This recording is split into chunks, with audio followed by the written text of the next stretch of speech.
खुलासा, बड़ा पर्दाफाश। गरीब की 1.5 एकड़ सीलिंग की जमीन पर 10 साल से पीतल के घोड़े वाले पंडा का अवैध कब्जा। प्रयागराज के रसूखदार राकेश पंडा पर गंभीर आरोप। जनसुनवाई से लेकर तहसील तक न्याय की भीख मांग रहा बेसहारा मेहरा परिवार।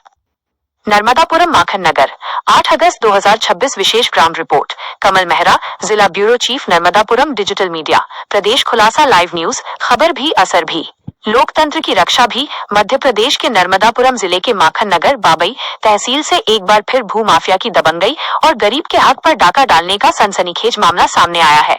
एक तरफ राज्य सरकार गरीबों और भूमिहीन परिवारों को जमीन का मालिकाना हक देने के बड़े बड़े दावे करती है, वहीं दूसरी तरफ प्रशासनिक लापरवाही और रसूखदारों की गुंडागर्दी के कारण एक गरीब परिवार अपनी ही जमीन पर अधिकार पाने के लिए पिछले 10 सालों से दर दर भटकने को मजबूर है।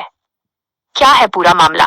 पीड़ित सुरेश मेहरा की आप बीती माखन नगर तहसील के ग्राम आंचलखेड़ा के रहने वाले पीड़ित सुरेश मेहरा ने प्रदेश खुलासा न्यूज की टीम को अपनी व्यथा सुनाते हुए जिला प्रशासन और पुलिस के सामने गंभीर सवाल खड़े किए हैं। सीलिंग योजना की जमीन। पीड़ित सुरेश मेहरा ने बताया कि ग्राम आंचलखेड़ा में स्थित लगभग 1.5 एकड़ 1.5 एकड़ कृषि भूमि उनके पिता को मध्य प्रदेश शासन द्वारा सीलिंग योजना के तहत विधिवत आवंटित की गई थी। दस्तावेज पक्ष में कब्जा दूसरों का। राजस्व अभिलेखों, खसरा खतौनी में ये भूमि आज भी सुरेश मेहरा और उनके भाई के नाम पर दर्ज है। वे ही इसके वास्तविक और वैधानिक भूस्वामी हैं। पीतल के घोड़े वाले पंडा की दबंगई। सुरेश मेहरा का आरोप है कि प्रयागराज, इलाहाबाद निवासी राकेश पंडा, जिन्हें इलाके में पीतल के घोड़े वाले पंडा के नाम से जाना जाता है, ने अपने रसूख और दबंगई के बल पर पिछले करीब 10 वर्षों से इस 1.5 एकड़ उपजाऊ भूमि पर गैर कानूनी ढंग से अवैध कब्जा कर रखा है। 10 साल, दर्जनों शिकायतें, लेकिन नतीजा ढाक के 3 पात। पीड़ित सुरेश मेहरा ने बताया कि वे अपनी इस पैतृक जमीन का कब्जा वापस पाने के लिए पिछले 1 दशक से दफ्तरों की खाक छान रहे हैं। तहसीलदार से लेकर जनसुनवाई तक गुहार। पीड़ित ने माखन नगर तहसीलदार, पटवारी, एसडीएम और जिला कलेक्टर की जनसुनवाई में दर्जनों बार लिखित शिकायतें और आवेदन प्रस्तुत किए। आर्थिक तंगी से जूझता परिवार। जमीन पर दबंगों का कब्जा होने के कारण पीड़ित परिवार खेती नहीं कर पा रहा है। जीविकोपार्जन का एकमात्र साधन छिन जाने से मेहरा परिवार भारी आर्थिक तंगी और बदहाली के दौर से गुजर रहा है। निष्पक्ष जांच और बेदखली की मांग। पीड़ित ने प्रदेश खुलासा न्यूज के माध्यम से मुख्यमंत्री, जिला कलेक्टर नर्मदापुरम और राजस्व प्रशासन से मांग की है कि मामले की तत्काल निष्पक्ष सीमांकन व जांच कराई जाए और अवैध कब्जा हटाकर उन्हें उनकी भूमि का कब्जा सौंपा जाए। प्रदेश खुलासा लाइव न्यूज के सुलगते सवाल। सवाल पहला, जब शासकीय राजस्व रिकॉर्ड, सरकारी कागजों में जमीन सुरेश मेहरा के नाम दर्ज है, तो 10 साल से बाहरी रसूखदार राकेश पंडा का अवैध कब्जा किसके शह पर बरकरार है? सवाल दूसरा, सीलिंग की जमीन गरीबों के कल्याण के लिए दी जाती है, क्या माखन नगर राजस्व अमला, तहसीलदार, पटवारी इतना लाचार है कि एक गरीब को उसकी अपनी ही जमीन पर कब्जा नहीं दिला पा रहा?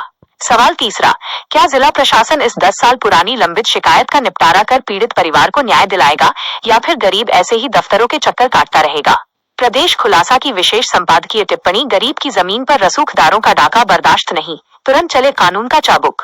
प्रदेश खुलासा लाइव न्यूज। नर्मदापुरम जिला प्रशासन, माखन नगर तहसीलदार और पुलिस महकमे से पुरजोर मांग करता है कि कागजी खानापूर्ति बंद कर धरातल पर कड़ा एक्शन लिया जाए। ग्राम आंचलखेड़ा की इस 1.5 एकड़ भूमि का तहसील अमले द्वारा तत्काल सीमांकन, पोजेशन ड्राइव कराया जाए।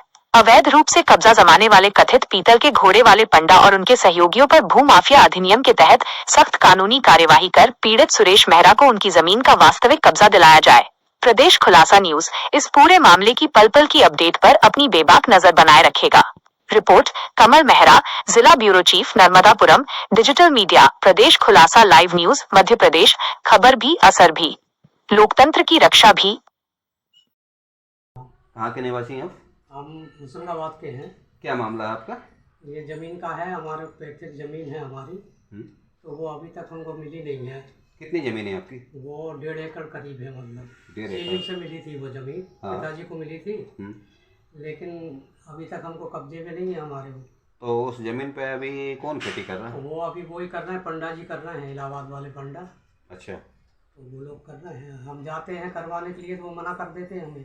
कौन मना करता है? वही पंडा लोग करते हैं क्या बोलते हैं? कि नहीं, वो हमारी ज़मीन वापस करो आप। हम बोलते हैं कि हमें सरकार तरफ से मिली है नहीं, हम कैसे वापस करेंगे आपको। कई बार हमने सीलिंग का भी दिया, मतलब नापने का, सीएम साहब को भी दिया हमने, मगर कुछ हुआ नहीं हमारा। कब दिया आपने? ये अभी 25 में दिया था, मतलब। अच्छा, तो वहाँ से क्या डिसीजन हुआ? वहाँ से उन्होंने भेजा था हमारे पास, मैडम वगैरह आई थी, लेकिन फिर वो बाद में उन्होंने कहा कि नक्शा बड़ा है जी, छोटा नक्शे के लिए आप दो दरखास्त, तो दरखास्त भी दे दी हमने, लेकिन अभी तक कुछ हुआ नहीं है। और क्या, अच्छा, हम सोच रहे हैं कि हमारी ज़मीन मिल जाए हमको, और क्या। आपकी ज़मीन वापस मिलना चाहिए। अच्छा, अभी तक पटवारी तहसीलदार आपकी ज़मीन को कभी देखने गए क्या? हाँ, गए हैं देखने, गए हैं देखने। हाँ। तो उनने आपको क्या आश्वासन दिया था? उन्होंने कहा कि हो जाएगी, हम कर देंगे आपका, लेकिन अब बार बार चक्कर लगा रहे हैं, बार बार मतलब कहीं कुछ लगा देते हैं वो, कि ये बनवा के लेके आओ, ये लेके आओ। तो कब से आप एक काम करो, कब से चक्कर लगा रहे हैं?